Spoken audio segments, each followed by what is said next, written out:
వేర్వేరు సంవత్సరాల్లో జనవరి 1న జనం ముందుకు వచ్చిన నటసామ్రాట్ ఏఎన్ఆర్ సినిమాలేంటో ఈ వీడియో ద్వారా తెలుసుకుందాం.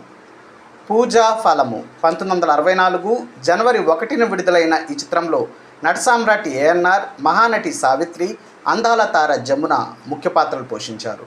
సుమంగలి 1965 జనవరి 1న వెలుగు చూసిన ఈ తెలుగు చిత్రంలో నటసామ్రాట్ ఏఎన్ఆర్, మహానటి సావిత్రి జంటగా ఆకట్టుకున్నారు.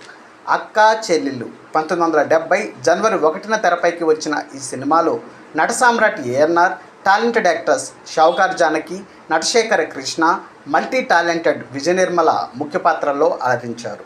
శ్రీవారి ముచ్చట్లు 1981 జనవరి 1న రిలీజ్ అయిన ఈ మూవీలో నటసామ్రాట్ ఏఎన్ఆర్, సహజ నటి జయసుధ, అందాల నటి జయప్రద మెయిన్ లీడ్స్గా ఎంటర్టైన్ చేశారు. డియర్ ఫ్రెండ్స్, వీటిలో మీరు ఎక్కువసార్లు చూసిన సినిమా ఏంటో కామెంట్ రూపంలో తెలియచేయండి.